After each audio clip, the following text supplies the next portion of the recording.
Welcome to VanguardEstimating.com tutorials. Today we are reviewing manually inputting your cost code database into your company information page.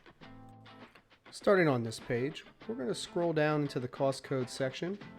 Down on the bottom right, we're going to click the Add button, and we're going to type in our group, subgroup, and description for the cost code we wish to add to our estimates.